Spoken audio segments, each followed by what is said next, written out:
ovnis nazis.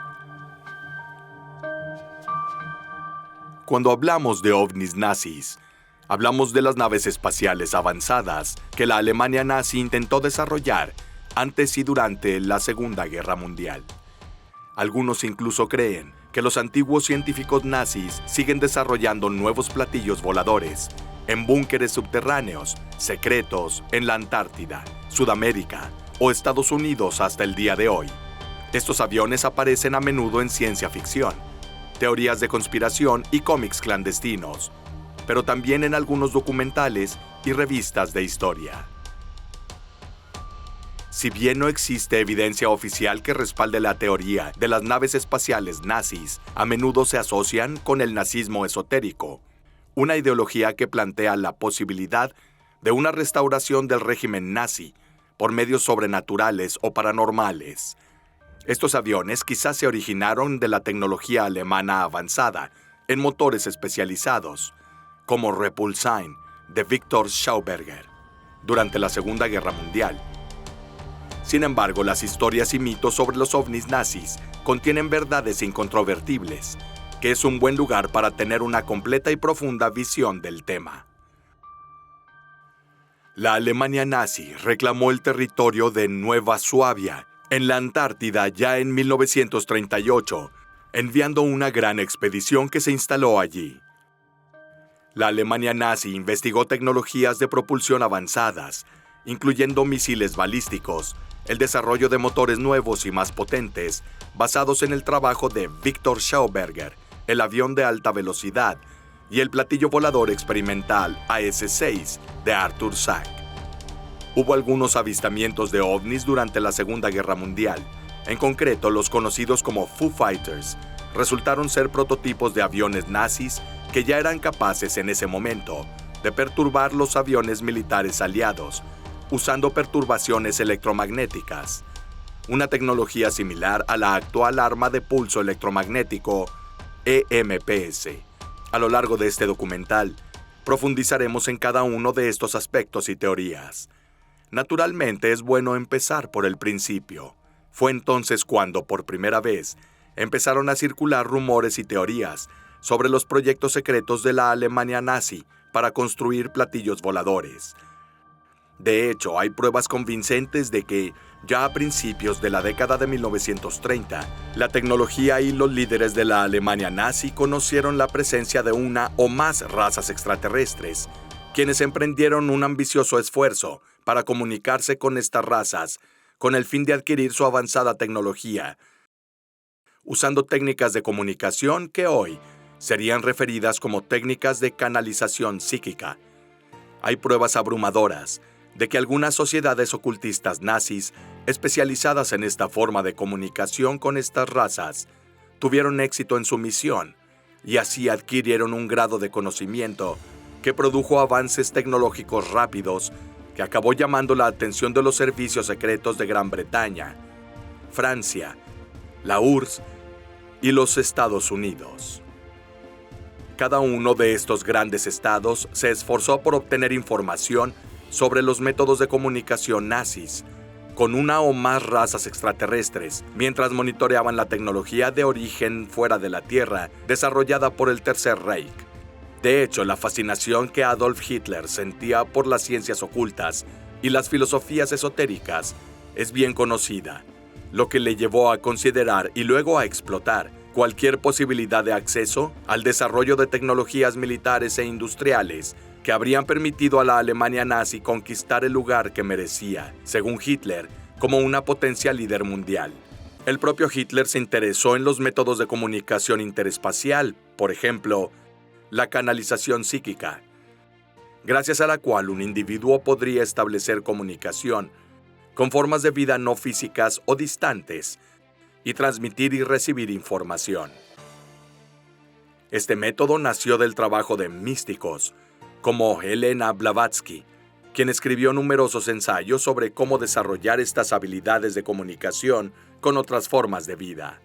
Si bien este fenómeno en la era contemporánea lucha por ser tomado en serio por el público, hay pruebas irrefutables de que Hitler no solo se lo tomó en serio, sino que dedicó recursos considerables del Estado nazi para convertir la información obtenida de estos esfuerzos en el desarrollo tecnológico y la producción de armas. Gran parte de la información obtenida a través de estas comunicaciones psíquicas condujo previo a la Segunda Guerra Mundial expediciones nazis a lugares remotos como el Tíbet, Antártida, América del Sur, Irak y otros lugares en búsqueda de artefactos extraterrestres enterrados. Una de las principales sociedades ocultistas que Hitler respaldó fue la Sociedad Vril, que supuestamente canalizaba mensajes de una civilización extraterrestre en el sistema solar de Aldebarán, y también planeaban desarrollar una nave capaz de hacer contacto físico con esa civilización. Otro grupo ocultista importante fue la Sociedad Thule, que afirmaba estar en comunicación con una raza avanzada, más que una raza extraterrestre fuera de nuestro sistema solar. Era una antigua civilización terrestre que habitaba territorios subterráneos, accesibles desde las regiones polares y otras zonas aisladas del planeta. Queda atestiguada la seriedad y el apoyo dado por Hitler a estas comunicaciones, por el apoyo material dado a estas sociedades ocultas en términos de recursos científicos para el desarrollo de sus tecnologías inspiradas en los extraterrestres. En 1934, por ejemplo, la Sociedad Vril aparentemente había desarrollado su primer avión en forma de ovni, conocido como Vril 1, que era impulsado por un efecto antigravedad. Si bien hubo un escepticismo predecible por parte de las ramas más tradicionales del ejército alemán sobre la viabilidad de tales diseños, las SS nazis estuvieron a la vanguardia de los esfuerzos para desarrollar la tecnología. Ya en la Segunda Guerra Mundial, las SS nazis asumirían el control total del complejo científico-militar oculto de Hitler, asegurando el más alto nivel de secreto en el desarrollo y operación de tecnología de inspiración extraterrestre.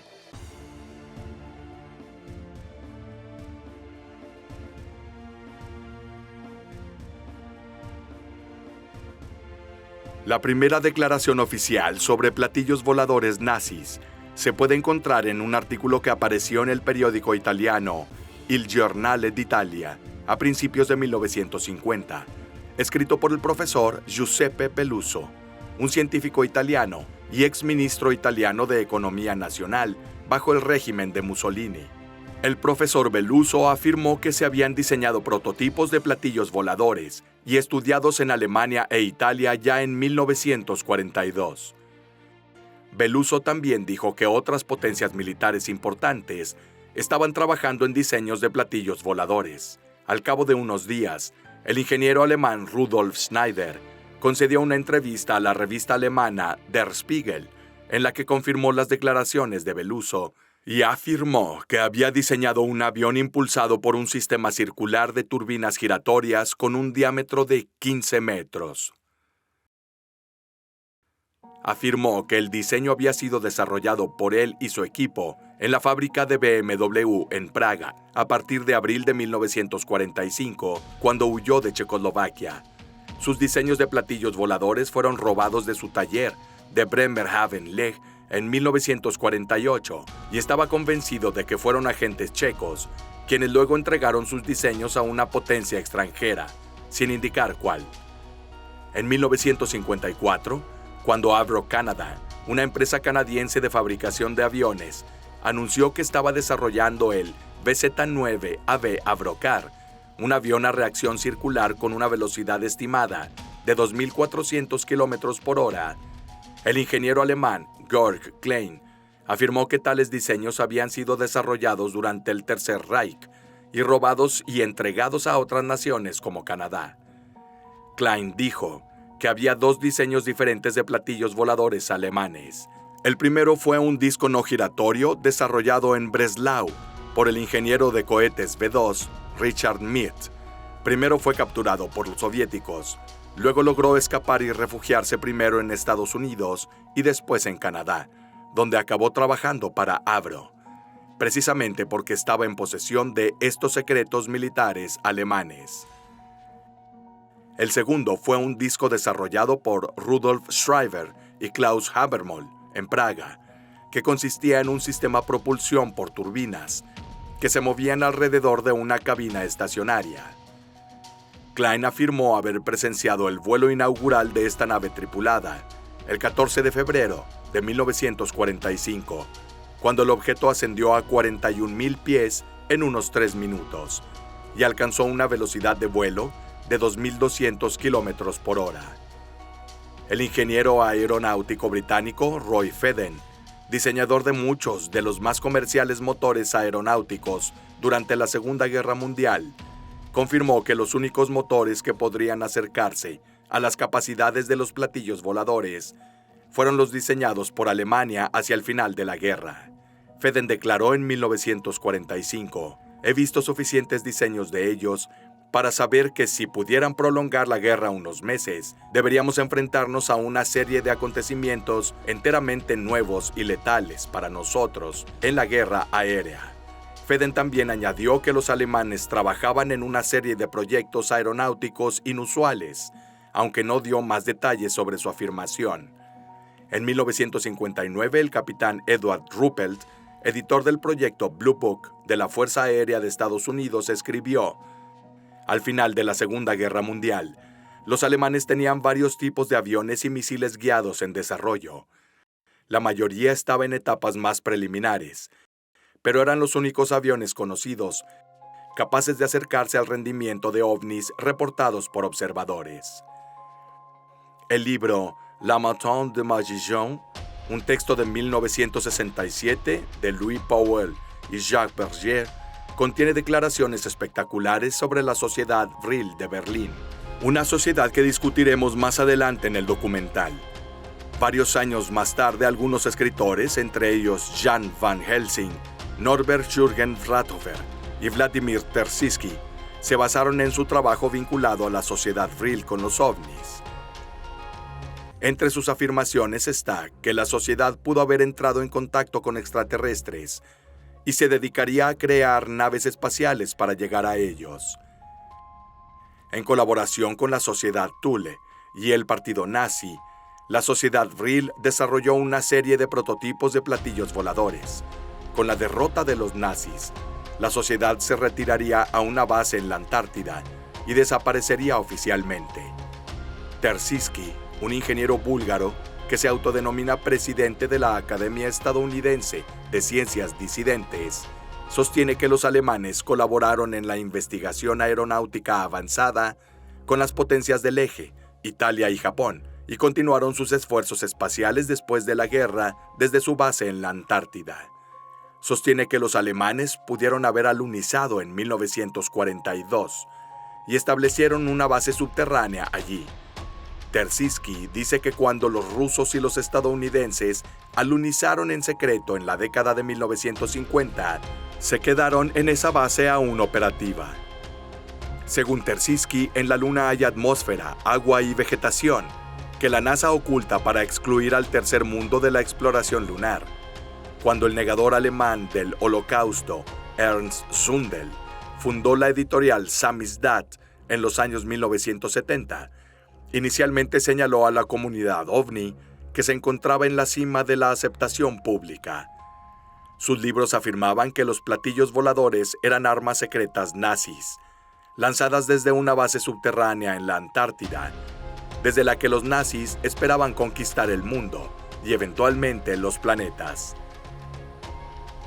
Zundel también vendió por unos $10,000 asientos en un grupo de exploración para localizar la entrada a la base. Sin embargo, algunos entrevistados afirmaron que Zundel admitió en privado que se trataba de un engaño creado para obtener dinero y visibilidad, pero Zundel siguió defendiendo sus puntos de vista hasta 2002. En 1978, Miguel Serrano, diplomático chileno y simpatizante nazi, publicó el libro El Cordón Dorado, en el que afirmaba que Adolf Hitler era un avatar de Vishnu y que en ese momento se estaba comunicando con las deidades hiperbóreas en una base subterránea secreta en la Antártida. Serrano dijo que Hitler lideraría una flota de ovnis desde la base para fundar el Cuarto Reich. En la cultura popular se hace referencia a esta supuesta flota de ovnis como los platillos voladores nazis de la Antártida. Nick Cook, un estimado periodista de aviación que trabajaba para Jane's Defense Weekly, examinó las revelaciones de los platillos voladores alemanes en su libro de 2001, La Casa del Punto Cero. Cook se interesó por los aviones no convencionales después de ver artículos escritos en la década de 1950 que citaban a influyentes expertos de la época como Lawrence Bell, cuya empresa había diseñado el supersónico X-1, quien predijo que el próximo gran descubrimiento en la aviación sería representado por dispositivos antigravedad. Su investigación lo llevó al libro de Lusar y a las historias de los platillos voladores alemanes. Cook fue quizás uno de los pocos escritores de aviación experimentados dispuesto a tomar en serio lo que muchos consideraban como la leyenda de los platillos voladores alemanes. Mientras investigaba para su libro, visitó muchos lugares mencionados en el libro, armas secretas alemanas de la Segunda Guerra Mundial. También vinculó historias de los diseñadores de platillos alemanes con el trabajo de un hombre llamado Victor Schauberger. Schauberger nació en Austria en 1885 y era considerado por muchos un loco. El propio Schauberger dijo: "Me llaman loco. La esperanza es que tengan razón". Aunque su formación profesional fue como miembro del departamento forestal, Cook, después de visitar al sobrino de Schauberger y examinar sus registros y la maquinaria que había construido, concluyó que Schauberger era un ingeniero. Schauberger creía que las máquinas podían diseñarse mejor para seguir la corriente de la naturaleza y no contra ella. Uno de los proyectos de Schauberger fue diseñar un avión con forma de platillo volador que usara un sistema de propulsión de vórtice.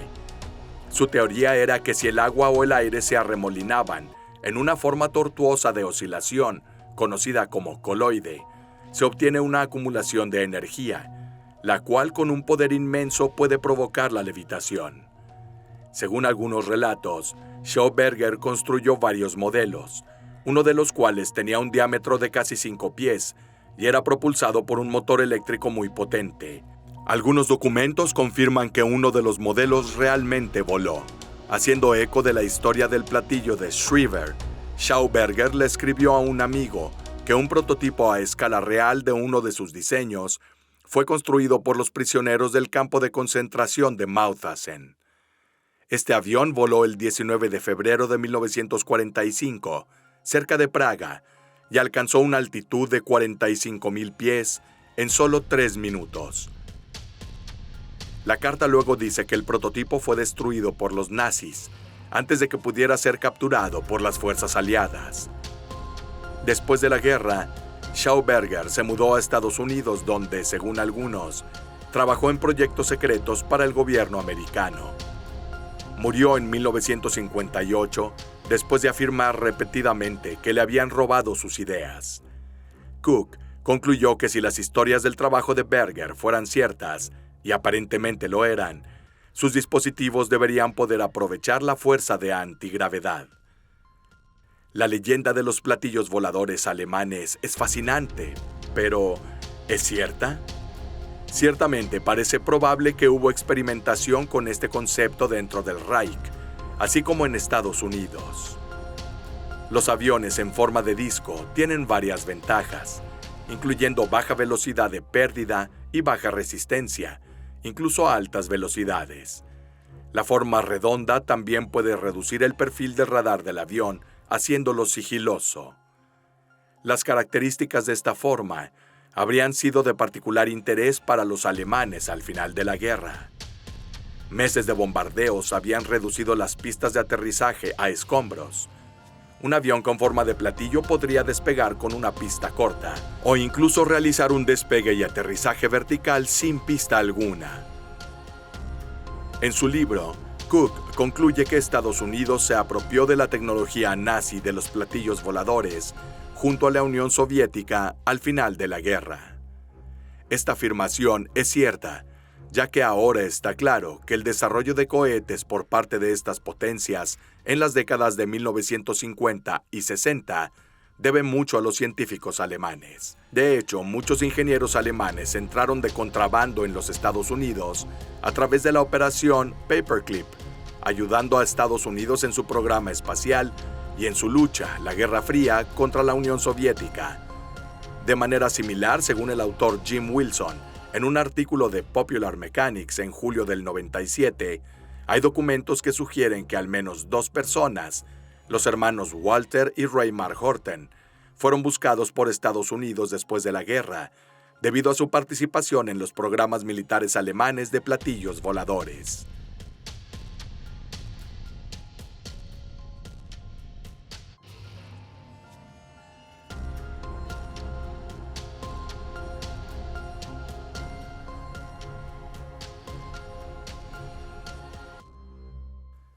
En la primera mitad del siglo XX, Hitler y el Tercer Reich guiaron a Europa una década de terror que culminó en la Segunda Guerra Mundial. La tecnología industrial y militar jugó un papel importante en dicha guerra, en comparación con conflictos pasados, y los alemanes rápidamente desarrollaron una increíble variedad de armas secretas. ¿Eran los platillos voladores parte del arsenal de la Luftwaffe? Y si es así, ¿fue este secreto saqueado y usado por los vencedores aliados después de la guerra? Más que cualquier guerra anterior, la Segunda Guerra Mundial fue la guerra de las armas secretas. Algunas de ellas, como la bomba atómica estadounidense y la capacidad británica para descifrar los códigos de comunicaciones alemanes, pueden haber cambiado el resultado del conflicto. Incluso las potencias del eje tenían sus secretos, y muchos de los avances técnicos clandestinos de Alemania son bien conocidos hoy. Las fuerzas de Hitler volaron el primer avión militar, el German Heinkel 178, en 1939. En 1943, los alemanes también volaron el único avión de combate que entró en servicio regular durante la guerra, el Messerschmitt 262.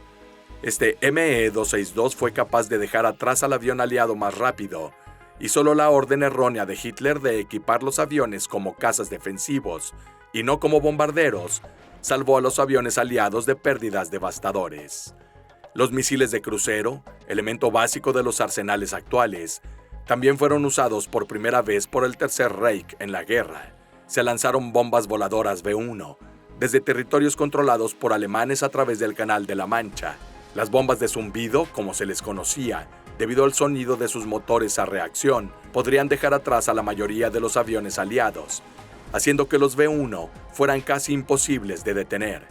El punto débil del B-1 era su sistema de guía, un problema que se resuelve en los misiles modernos mediante el uso de radares controlados remotamente. Al no poder alcanzar un objetivo preciso, el B-1 solo se usó para causar terror al azar y no para dañar objetivos militares importantes. El cohete alemán V-2 fue el predecesor de los misiles balísticos intercontinentales, MBIC, que llenaron los arsenales nucleares de la Unión Soviética y de Estados Unidos durante la Guerra Fría. Viajaba hasta 225 millas a 5 veces la velocidad del sonido, y un solo disparo podría demoler una cuadra entera. Durante la guerra, el V-2 mató a 2.724 civiles e hirió a otros 6.467. Sin embargo, al igual que el V-1, carecía de un sistema de guía que le permitiera atacar eficazmente objetivos específicos. Los ingenieros de Hitler también crearon un avión propulsado por cohetes, el Me-163. Aunque nunca entró en servicio regular, fue el primer avión en volar a más de 600 millas por hora. Después de la guerra, surgieron rumores de que los nazis tenían otra arma secreta oculta, un avión en forma de platillo volador. Algunas de las naciones aliadas victoriosas habrían saqueado los laboratorios alemanes en donde se desarrollaban estos aviones, y las pruebas encubiertas de estos dispositivos explicaron muchos de los informes sobre platillos voladores vistos en Estados Unidos y la Unión Soviética en la década de 1950. Muchos de los informes sobre platillos voladores nazis se remontan a un libro llamado Armas secretas alemanas de la Segunda Guerra Mundial, escrito por Rudolf Lusar a finales de los años 50. Lusar había sido mayor en una unidad técnica del ejército alemán durante la guerra, Su libro cubrió muchos de los avances reconocidos como el V1 y el V2, pero también incluyó un capítulo sobre armas maravillosas. Según Lusar, un diseñador de aviones alemán llamado Rudolf Schriever, junto con otros ingenieros, Habermohl, Meade, Belonzo, trabajaban en varios aviones con forma de platillo hacia el final de la guerra. En una planta cerca de Breslau, Polonia, un grupo liderado por Meade construyó un prototipo de vehículo aéreo circular de 137 pies de diámetro con una cúpula para la cabina. El avión iba a estar propulsado por motores a reacción ajustables. Según el relato de Lusar, el aparato quedó destruido cuando las tropas alemanas quemaron la planta en la que se había construido para evitar que los soviéticos pudieran invadirla en 1945. Según Lusar, en un segundo lugar en las afueras de Praga, otro grupo liderado por Schriever y Habermohl trabajaba en un avión platillo adicional. Los diagramas incluidos en el libro muestran una cápsula de control central en forma de huevo, rodeado por un disco casi plano. El disco plano parece estar compuesto de aspas que giran para crear elevación.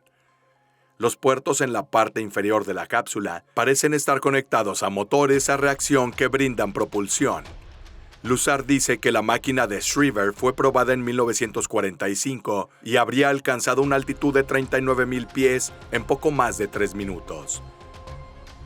También dice que tenía una velocidad máxima de 2,000 kilómetros por hora, sustancialmente más rápido que la velocidad del sonido. Según Lusar, los alemanes también habían desarrollado pequeños aviones no convencionales y automatizados.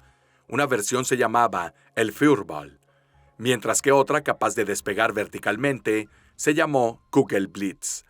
Según las historias, estos aviones solo estaban armados con dispositivos diseñados para ser guiados hacia aviones aliados e interferir con sus componentes electrónicos y motores.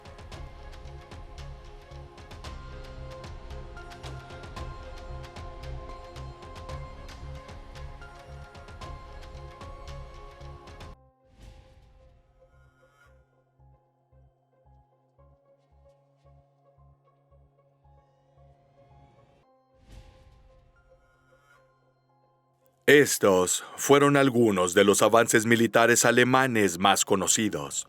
Sin embargo, también hubo indicios de tecnologías más oscuras que no se entendieron del todo.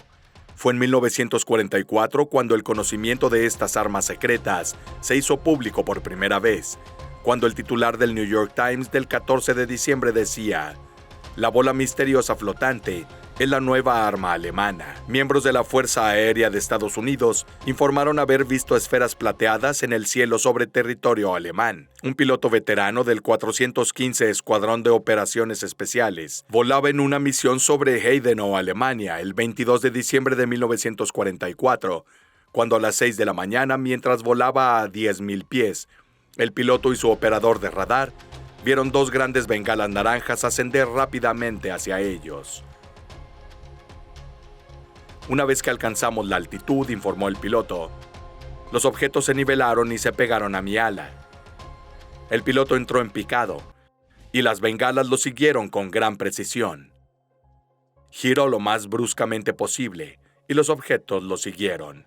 Durante 2 minutos, estas luces siguieron al caza en varias maniobras intrincadas y de repente se apagaron. El propósito de estos extraños objetos era un misterio, ya que solo rastreaban aviones de combate, pero al parecer nunca abrieron fuego ni los atacaron. Estos objetos fueron llamados Foo Fighters, y ambos bandos involucrados en la guerra parecían creer que los Foo Fighters eran inventos de sus enemigos, y se lanzaron varias misiones de reconocimiento para obtener más información. Al día de hoy, los orígenes de los Foo Fighters siguen siendo un enigma histórico. Lo que estaba claro era que no se trataba de tecnología humana, y esto era un grave motivo de preocupación. Tratar de discernir la realidad de la ficción después de todos estos años no es fácil, y nos vemos obligados a considerar información que no suele ser verificable. Sin embargo, comienza a surgir una historia posible sobre platillos voladores nazis. Una persona que ha hecho afirmaciones sobre el desarrollo de platillos voladores en la Alemania nazi es el capitán de vuelo de la Luftwaffe y diseñador de aviones Rudolf Schriever. En 1950, afirmó que él y un pequeño equipo habían estado trabajando en instalaciones cerca de Praga, desarrollando un vehículo platillo volador. Esta historia apareció por primera vez en la revista Der Spiegel, el 30 de marzo de 1950, en la que Rudolf Schriever afirmaba que ya había experimentado con diseños de platillos voladores a principios de 1940 y estaría dispuesto a construir uno para Estados Unidos en 6 a 9 meses. Schriever, un graduado de la Universidad de Praga de 40 años, dijo que ya tenía los planos para esta máquina, a la que llama peonza voladora, antes del colapso de Alemania y que los planos fueron robados de su laboratorio. Sus afirmaciones se respaldan por un informe internacional de Luftfahrt de 1975, que comunicó que tras la muerte de Schriever, ocurrida a finales de 1950, entre los documentos encontrados en su poder, había notas para el diseño de un gran platillo volador. Hasta su muerte, Schriever declaró que los avistamientos ovnis desde el final de la guerra eran prueba de que sus ideas originales se habían llevado a cabo con resultados positivos. Sabemos con certeza que un científico, Victor Schauberger, participó en la producción de platillos voladores y que voló uno en 1945 cerca de Praga, tal como afirmó Schriever. Sus prototipos experimentales se basaron en la levitación. Su obra atrajo la atención de Hitler y fue el hijo de Schauberger quien relata el encuentro entre su padre y Hitler. En junio de 1934, mi padre fue invitado por el canciller del Reich, Adolf Hitler, para hablar de su trabajo. Hitler quería conocer sus descubrimientos y hablar sobre las posibilidades de aplicación a nivel militar. Hitler quería que Schauberger supervisara la construcción de un nuevo avión que pudiera levitar sin quemar combustible.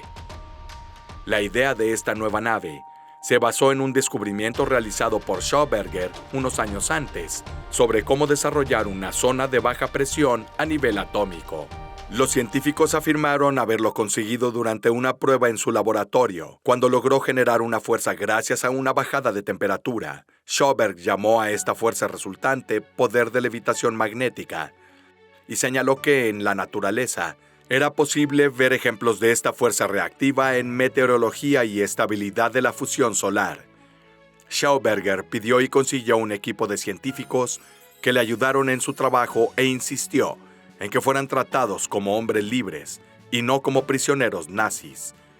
Lamentablemente, la sede donde trabajaban fue bombardeada y todos fueron trasladados a Leonstein. Allí perfeccionaron el método de Schauberger, del platillo volador propulsado por turbina que giraba en el aire en un tortuoso tipo de aislamiento que causaba que se acumulara un inmenso poder, provocando la levitación. El prototipo de Schauberger se convirtió en un vehículo conocido como Velonso Schriever mit Discus, un vehículo de hasta 22 pies de diámetro. En 1945, volaba a 20.000 kilómetros por hora y a una altitud de 40.000 pies en menos de 3 minutos. También se observó que la nave brillaba en azul y verde mientras despegaba, dejando un rastro plateado.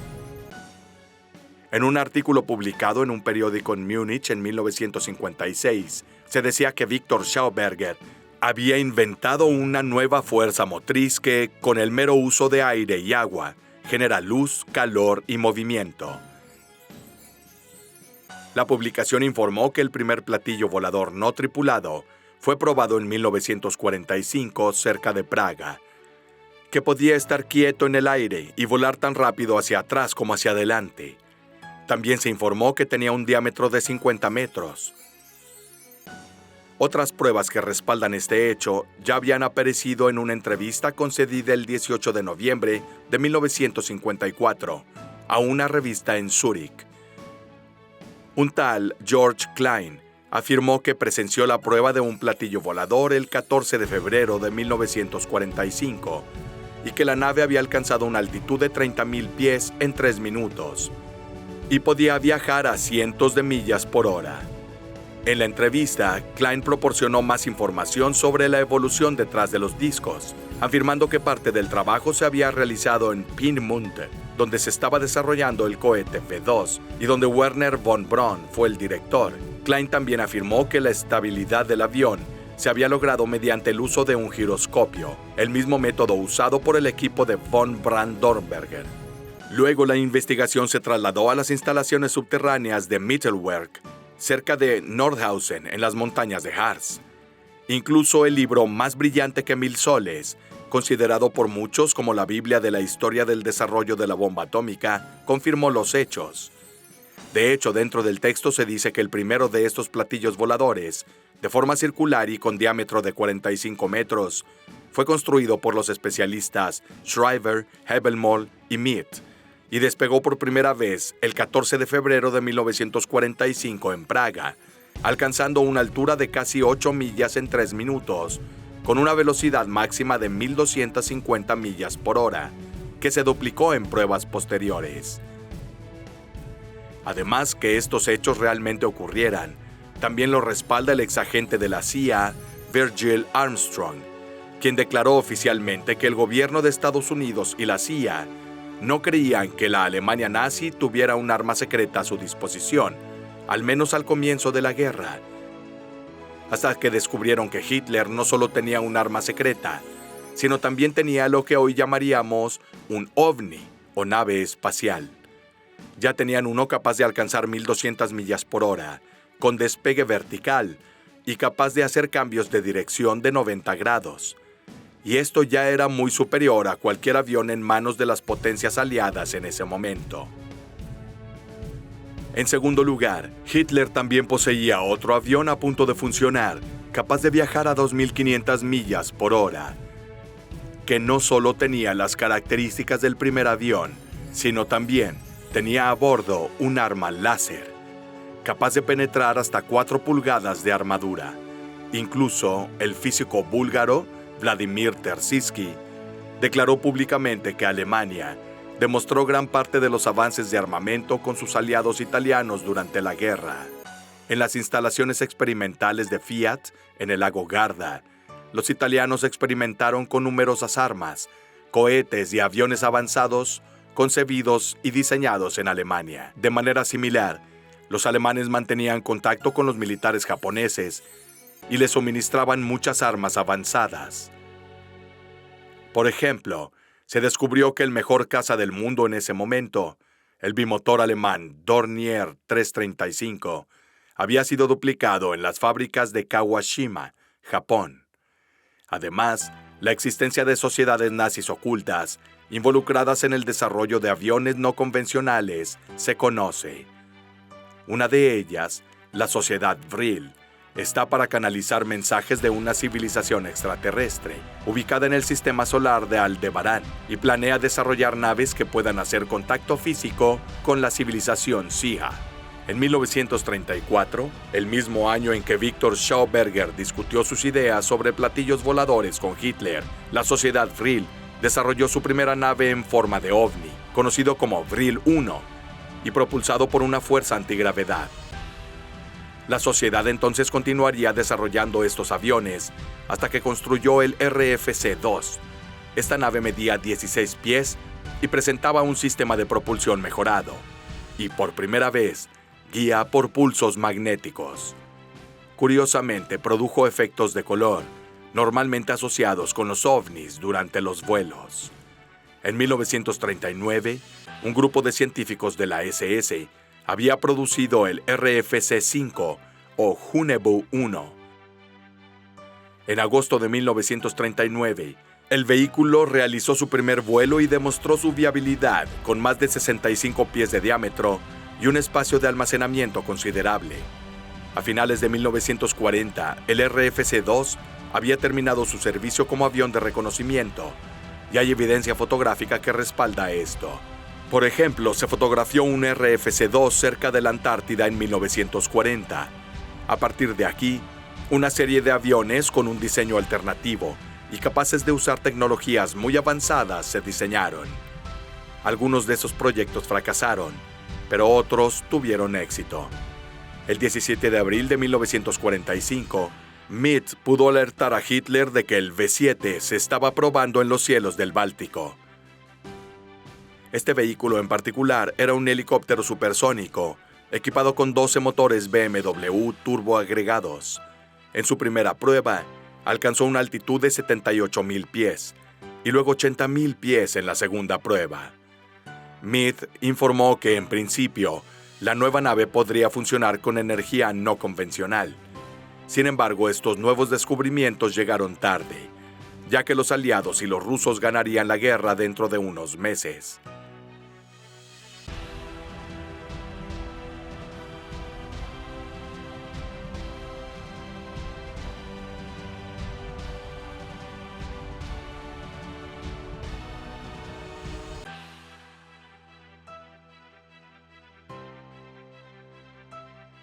Pero, tan pronto como terminó la guerra, empezaron a aparecer cohetes fantasmas sobre Escandinavia, y en 2 años se avistaron numerosos platillos voladores en todo Estados Unidos. La coincidencia es que, después de que terminó la guerra en 1945, los equipos de inteligencia rusos y estadounidenses comenzaron a buscar el tesoro militar y científico de avanzada tecnología alemana. Tras el descubrimiento de armas de rayos láser en bases militares alemanas, el Departamento de Guerra de Estados Unidos decidió que Estados Unidos debería monitorear no solo esa tecnología, sino también a los científicos que ayudaron a desarrollarla, para garantizar que Estados Unidos aproveche esos importantes avances que se consideran vitales para nuestra seguridad nacional. Luego lanzó un proyecto ultrasecreto para traer a estos científicos a Estados Unidos. El proyecto se llamó Operación Paperclip y permaneció clasificado hasta 1973. La idea detrás de Paperclip quedó ejemplificada en una carta que el mayor general Hugh Kner, el subcomandante general de la Administración de Fuerzas Estratégicas estadounidenses en Europa, escribió al teniente general Karl Spaatz en marzo de 1945. La ocupación de los complejos científicos e industriales alemanes reveló el hecho de que estamos atrasados en muchos campos de investigación.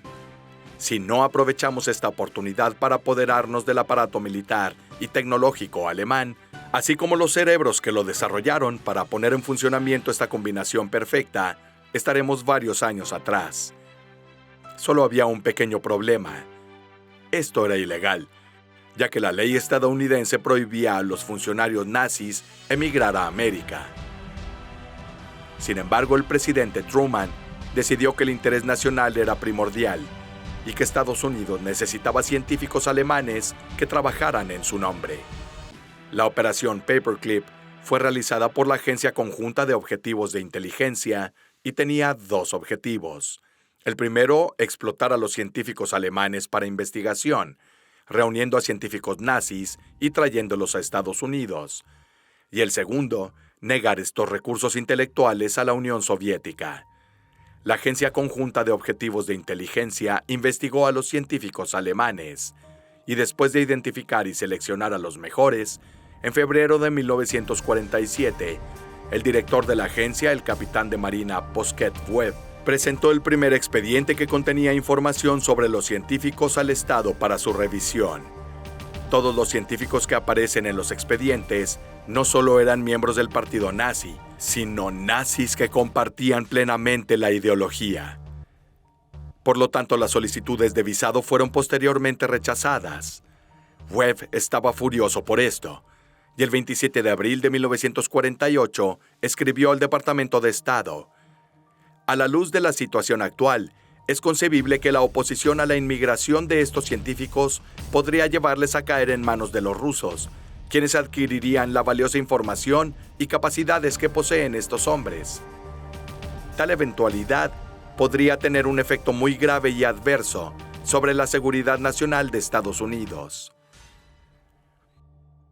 En 1942, el futuro director de la CIA, Allen Dulles, se había mudado a Berna, Suiza, como jefe de la Oficina de Servicios Estratégicos para negociar con algunos líderes nazis, que ya estaban convencidos de que perderían la guerra y querían un acuerdo con Estados Unidos sobre una posible futura guerra con la URSS.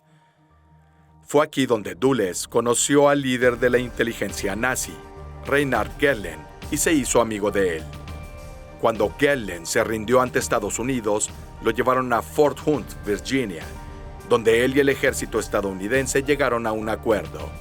Su unidad de inteligencia trabajaría para ellos y sería financiada por ellos hasta que llegó al poder un nuevo gobierno democrático a Alemania. Durante casi 10 años, Gehlen Org, como se le conoció, operó de forma segura dentro de la CIA y era la única fuente de inteligencia de la CIA en Europa del Este. Luego, en 1955, evolucionó hasta convertirse en el BMD, el equivalente alemán de la CIA, y continuó cooperando con los homólogos estadounidenses. Así se resolvió el problema de la inmigración de científicos. Dulles limpió sus expedientes y luego los fusionó con Gehlen Org, donde muchos de estos científicos trabajaron en proyectos basados en investigaciones nazis anteriores.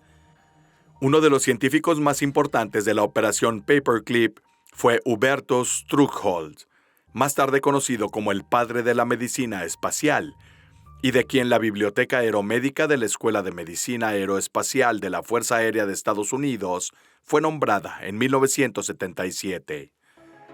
Entre otros también estuvieron Klaus Barbie, el llamado carnicero de Lyon, Otto von Bolschwing, famoso por sus actividades en el Holocausto, y el coronel de la SS Otto Skorzeny. En 1984, Arthur Rudolph, también miembro destacado de Paperclip, que había recibido el premio al servicio distinguido de la NASA en 1969, abandonó Estados Unidos, en lugar de enfrentar cargos como criminal de guerra nazi. Otro presunto ex-nazi fue Werner von Braun, nacido el 23 de marzo de 1912. Von Braun se convirtió en uno de los primeros y más destacados ingenieros de cohetes del mundo y una autoridad líder en viajes espaciales. En 1932, licenció en Ingeniería Mecánica y se le ofreció una beca para realizar y desarrollar investigaciones científicas de motores de cohetes de propulsión líquida. Los experimentos con cohetes de Von Braun se probaron en el campo de pruebas de Kummersdorf, 60 millas al sur de Berlín, entre 1932 y 1937. Kummersdorf fue el lugar de lanzamiento para 2 cohetes alemanes V-2 en 1934. Después del lanzamiento, Braun empezó a trabajar en un vehículo de despegue asistido, pero la pista de Kummersdorf era muy pequeña. Entonces, Von Braun se mudó a Peenemünde, en la costa báltica, donde fue director de 1937 a 1945. Este sitio fue luego equipado con laboratorios e instalaciones industriales para facilitar el desarrollo, producción y pruebas del V-1 alemán, Arma de Venganza 1, y V-2, Arma de Venganza 2, que eran cohetes. Fue este cohete V-2 el que causó graves daños a Inglaterra durante la guerra. Cuando la guerra entró en su último año, en 1945, Von Braun ordenó a 2 de sus hombres que encontraran una mina abandonada en las montañas de Harz para ocultar los datos del V-2. Luego se colocaron varias cajas grandes en una cueva y Von Braun envió a su hermano menor, Magnus, en una bicicleta que le había prestado un local para buscar aliados ante quienes rendirse. Von Braun y su personal científico se rindieron obedientemente al ejército americano, mientras que la mayoría de los alemanes fueron hechos prisioneros por los soviéticos. Después de ingresar a Estados Unidos como parte de Paperclip, con $6 al día más alojamiento en una instalación militar, Braun se desempeñó como director técnico y luego como jefe de la División de Desarrollo de Misiles de Arsenal Redstone, de 1950 a 1956, mientras vivía en Huntsville, Alabama. Más tarde, Von Braun fue nombrado director de la División de Operaciones de Desarrollo de la Agencia de Cohetes del Ejército, la cual desarrolló el cohete Júpiter-C, que lanzaría con éxito el primer satélite del hemisferio occidental, Explorer 1, el 31 de enero de 1958, inaugurando el nacimiento del programa espacial americano. Durante las décadas de 1950 y 60, alcanzó casi el estatus de celebridad, como uno de los expertos de Walt Disney en el mundo del mañana. En 1970 se convirtió en administrador asociado de la NASA, y sin él, es poco probable que la organización alguna vez tuviera un hombre líder para llegar a la Luna. Por 20 años, Von Braun recibió aproximadamente 25 títulos honoríficos y aceptó muchos otros premios y medallas que le otorgaron por pueblos pequeños, la NASA e incluso el presidente Kennedy. Al parecer, su expediente fue reescrito, por lo que no parecía un nazi entusiasta, e intentó restar importancia a su participación en el partido nazi, diciendo: en 1939 me pidieron oficialmente que me uniera al Partido Nacional Socialista, porque mi trabajo había atraído la atención a niveles cada vez más altos. Si me negaba, habría perdido el trabajo de mi vida y, peor aún, habría muerto.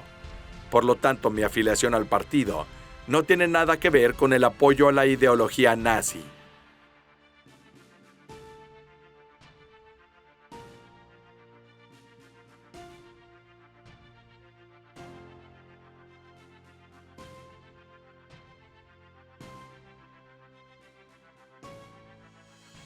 Su mentor, Hermann Oberth, también entró en Estados Unidos después de la guerra, en el marco de la Operación Paperclip. Nació el 25 de junio de 1894, en la ciudad transilvana de Hermannstadt. Oberth es ampliamente reconocido como el padre fundador de la cohetería moderna, habiendo publicado en 1923 el artículo que inspiraría a von Braun del cohete al espacio planetario. En 1929, escribió una versión más larga que fue considerada internacionalmente como una obra de enorme importancia. Cuando tenía 30, Oberth tomó como asistente a Werner von Braun y trabajaron juntos en Peenemünde, desarrollando el cohete V2. Después de ingresar a los Estados Unidos al final de la guerra, Oberth volvió a trabajar con von Braun, hasta que Oberth se jubiló 3 años después de ingresar a Estados Unidos y regresó a Alemania, donde dirigió la Comisión Oberth para el gobierno alemán sobre el fenómeno OVNI. Victor Schurberger también llegó a Estados Unidos gracias a la Operación Paperclip. Aunque no había pruebas de que Schurberger tuviera simpatías nazis, fue puesto bajo custodia protectora durante 6 meses al final de la guerra. El Dr. Walter Miet y Rudolf Schreiber también ingresaron durante la Operación Paperclip, mientras que se cree que su colega Habermohl cayó en manos rusas. Mientras que en los Estados Unidos, Miet continuó su trabajo diseñando y construyendo un platillo volador hasta que se mudó a Canadá y fue contratado por Avro, una empresa canadiense de fabricación de aviones, donde concluyó el trabajo que había iniciado en Estados Unidos. En 1959, Jack Judges, un camarógrafo independiente, sobrevolaba la planta Avro en Canadá, cuando vio un avión en forma de platillo sobre el suelo y luego lo fotografió. Después de que la foto fuera publicada, crecieron las especulaciones de que el disco era un arma secreta y pudo representar muchos de los avistamientos en años anteriores.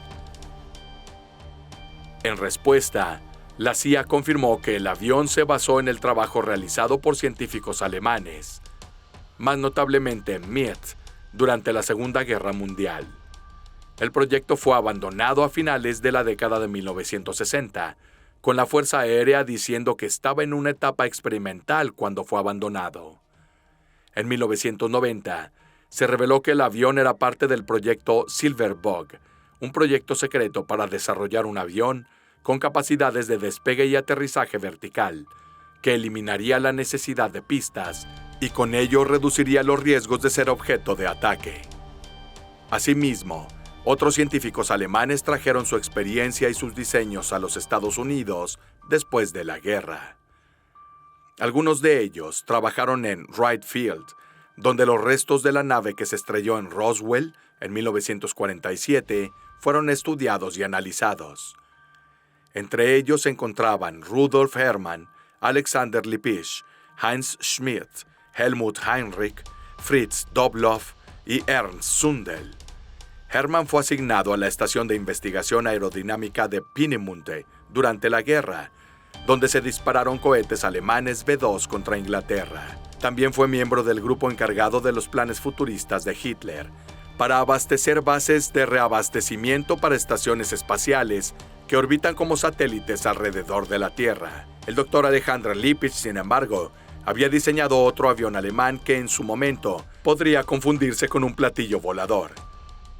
Lippisch había desarrollado una serie de diseños incluyendo el DM-1, un avión Delta con bordes de ataque inclinados a 60 grados. Este avión, al finalizar la guerra, fue enviado a Estados Unidos junto con su creador. El DM-1 inspiraría el diseño de muchos aviones Delta, como el F-102 y el F-104. Lippisch se unió a Collins Radio Company como experto en problemas aeronáuticos y en 1966 fundó Lippisch Corporation. Continuó desarrollando el X-113A Aerofoil Boat antes de morir en 1976 a la edad de 81. Otro avión que tenía la forma y apariencia de platillo volador fue el AS-6. Este avión fue construido por Arthur Sack bajo el apoyo de Ernst Udet, el Ministerio del Aire alemán en 1939, construido en la empresa Mitteldeutsche Motorwerk en la base aérea de Brandis a inicios de 1944. El avión no tuvo éxito y ya no se desarrolló más. Otros aviones de la época tenían forma y apariencia poco convencionales. En 1930 y 1940, en Alemania, los hermanos Horten, Walter y Reimar construyeron una gama de aviones, una serie que llamaron Ho. El primero de la serie, el Ho-1, era un avión de planeador simple. A finales de esa década, los hermanos desarrollaron el Ho-3, un planeador de metal con hélices plegables para el vuelo. Luego, en 1944, terminaron el prototipo Ho-9, su primer diseño orientado al combate, propulsado por turborreactores Junkers Jumbo 004. Este avión tenía una estructura de metal y un exterior de madera contrachapada y realizó su vuelo inaugural el 2 de febrero de 1945. Satisfecho con su desempeño, el Ministerio del Aire encargó que 40 de estos aviones se construyeran en la planta de Gotha con la denominación Ho-229. Cuando el tercer cuerpo del ejército americano llegó a la fábrica el 14 de abril de 1945, se apoderaron de ella y enviaron el Ho-9 B-3 casi terminado de regreso a Estados Unidos. Sin embargo, un número significativo de la élite nazi logró escapar a los lugares ocultos de la Antártida y América del Sur, llevando consigo conocimientos de tecnología avanzada de origen extraterrestre. Es decir, contrario a la percepción de un final exitoso a la guerra, una parte importante de los activos tecnológicos más avanzados de Alemania y la élite científica militar estaban fuera del alcance de las victoriosas potencias aliadas.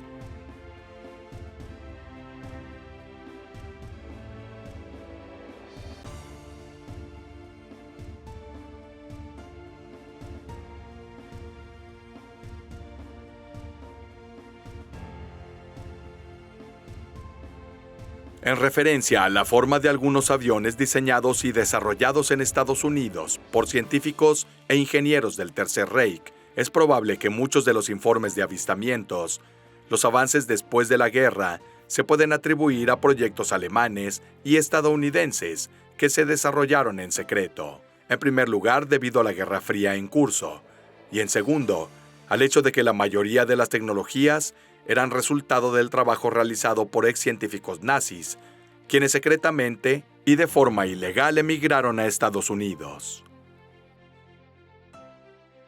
Aún así, esto no puede explicar todos los avistamientos. Entonces, si estos aviones terrestres poco convencionales no pueden explicar muchos de los avistamientos, entonces, ¿qué puede?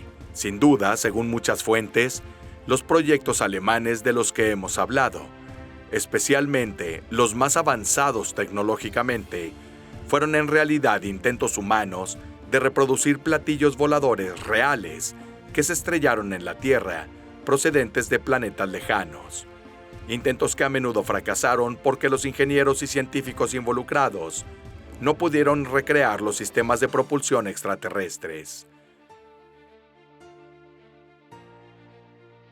Esta teoría ciertamente explica mejor el número de avistamientos a lo largo de cientos o miles de años y el fracaso de las agencias gubernamentales para explicar gran parte de la actividad en los cielos después de la guerra. y es una declaración respaldada por muchas figuras autorizadas en el escenario mundial. Uno de ellos es el coronel Philip Corso, actualmente jubilado. Corso ha publicado un libro llamado El día después de Roswell. Un exfuncionario revela el impactante encubrimiento de ovnis por parte del gobierno de Estados Unidos, en el que hace una serie de revelaciones impactantes. La propia experiencia de Corso es formidable. Se desempeñó como jefe del ejército de Estados Unidos, en la División de Tecnología Extranjera, y también sirvió como miembro del Consejo de Seguridad Nacional del presidente Eisenhower. Más tarde trabajó para el senador Strom Thurmond, después de retirarse del ejército en 1963. Corso fue entrevistado por Michael Lindemann, de CNI News, el 5 de julio de 1997. Lindemann, citando los rumores y especulaciones sobre los hechos en Roswell, es decir, que Estados Unidos había obtenido información y tecnologías súper avanzadas, analizando los escombros de una nave extraterrestre, preguntó a Corso si algo como esto no había sido hecho también por los nazis ya durante el periodo de la Segunda Guerra Mundial, y si esto no explicaría alguno de sus extraordinarios desarrollos tecnológicos en el ámbito industrial y, más importante, en lo militar. Corso respondió: sí, es cierto. Tenía científicos alemanes en mi equipo. Hablé de esto con ellos. Hablé de esto con Obert y von Braun. Fui parte de la operación Paperclip con el general Trudeau. Hubo accidentes en otros lugares y los alemanes también recogieron material. Los alemanes estaban trabajando en ello. No resolvieron el sistema de propulsión. Hicieron experimentos con platillos voladores. Tenían uno que llegaba hasta los 12,000 pies. Pero en donde todos perdimos, nosotros y ellos, fue en el sistema de guía. En I+D empezamos a darnos cuenta de que este ser, un extraterrestre capturado, era parte del sistema de guía, parte del propio aparato. En su libro, Corso también afirma que el ovni que se estrelló en Roswell tenía forma de media luna, que tanto se parecía al avión alemán que los aviadores estadounidenses habían visto al final de la guerra, y estaba claro que los alemanes habían tropezado con algo que Estados Unidos desconocía. El padre de los cohetes modernos, Hermann Oberth, confirmó que durante los años de la guerra existía una conexión entre la Alemania nazi y vida extraterrestre, cuando dijo: no podemos atribuirnos el mérito de nuestro progreso, nos han ayudado. Cuando se le preguntó quién, respondió: por pueblos de otros mundos. Werner von Braun fue igualmente franco al respecto, y no dudó que los extraterrestres habían visitado la Tierra, ni que muchos de los avances en los que participó fueran resultado de tecnología extraterrestre. De hecho, se pronunció sobre el tema tras un incidente ocurrido el 3 de junio de 1959, cuando el Discoverer 3 no logró alcanzar su órbita.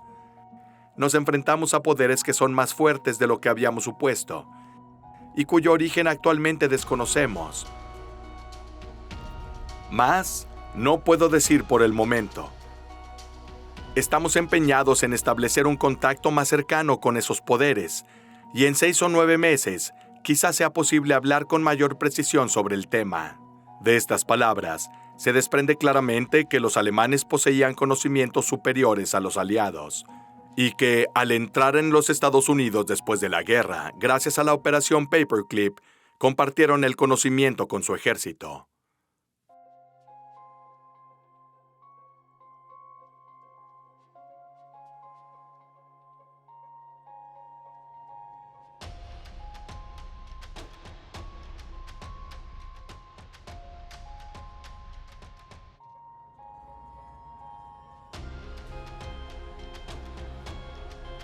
Aunque los nazis perdieron la Segunda Guerra Mundial, gozaron de una reputación casi mítica por su armamento de alta tecnología. Los tanques nazis eran técnicamente superiores a los tanques aliados. La Luftwaffe desarrolló aviones de combate mucho antes que los aliados, y la serie V de venganza de armas terroristas, incluido el misil de crucero V-1 y el misil balístico V-2, aunque estratégicamente cuestionables, eran armas aterradoras.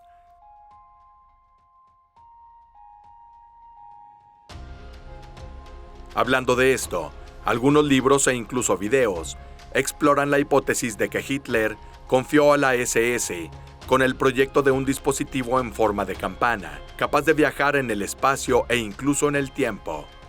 El nombre de este dispositivo es Die Glocke. Los primeros rumores del dispositivo aparecieron en el libro de 1960, Duelo de Magos. Die Glocke también apareció en el libro de Igor Witkowski, de 2000, Pravda o Wunderwaffe, La verdad sobre el arma maravillosa. Y poco después, en La casa del punto cero, de Nick Cook, fue descrito como un artilugio brillante y giratorio, que quizás tuvo algún tipo de efecto antigravedad, y hasta una máquina del tiempo, que fue parte de un programa antigravedad de la SS. Cook incluso planteó la posibilidad de que el infame coronel de la SS, Hans Kammler, cambiara el Die Glocke al ejército estadounidense a cambio de su libertad. Kammler desapareció en los últimos días de la guerra y nunca se supo más de él. Muchos creían que los estadounidenses capturaron a los científicos nazis e incluso al propio Kammler y los pusieron a trabajar, desarrollando tecnología antigravedad de Die Glocke. Esto culminó en el llamado incidente de Kecksburg, cuando un ovni en forma de campana se estrelló a las afueras de Kecksburg, Pensilvania, en diciembre de 1965. De hecho, la noche del día 9 de ese mes, se informó sobre una bola de fuego por parte de ciudadanos de 6 estados de Estados Unidos y Canadá, sobre Detroit, Michigan, Windsor y Ontario. La ciudad de Kecksburg es incluso conocida como el Roswell de Pensilvania. Testigos en Kecksburg afirmaron que el objeto se estrelló en el bosque, cerca de la pequeña ciudad de Pensilvania. Hoy en día, muchos creen que se trataba de una ilusión óptica y que el objeto no pudo haber aterrizado en esa zona. Sin embargo, en ese momento, el ejército estadounidense se tomaba muy en serio los avistamientos. Finalmente, la zona fue acordonada y los ciudadanos que salieron al bosque para investigar fueron detenidos por hombres armados. El ejército informó que, después de una búsqueda en los bosques, no se encontró nada. Los testigos cuestionaron esa afirmación. Bill Burbush, un residente local, dice que vio el objeto girar en el cielo, como si estuviera siendo controlado antes de estrellarse en el bosque. Intrigado, fue a investigar y encontró un objeto con forma de bellota, de 10 pies de largo, ardiendo en el bosque. La forma en que brillaba, se agrietaba y se iluminaba asustó a Bush. Corrió. James Romansky también lo vio. El hombre era parte de un grupo de bomberos voluntarios que pensaban que era un accidente aéreo. En cambio, encontraron un misterioso objeto metálico, enterrado en el suelo y cubierto de jeroglíficos. Afirma que unos misteriosos hombres vestidos con gabardinas le ordenaron que se marchara, y luego vio a los militares llevarse el objeto en un camión de plataforma. Además, Michael Rambacher, oficial de la Fuerza Aérea, dijo que él mismo custodiaba el objeto en el camión y que no creía se tratara de un objeto de fuera de este mundo. Siempre surgen pruebas. En todo caso, descifrar lo que sucedió se ha vuelto más confuso y complejo. Sin embargo, los casos de avistamiento son cada vez más numerosos y esto pareciera llevar a una única conclusión: no estamos solos en el universo.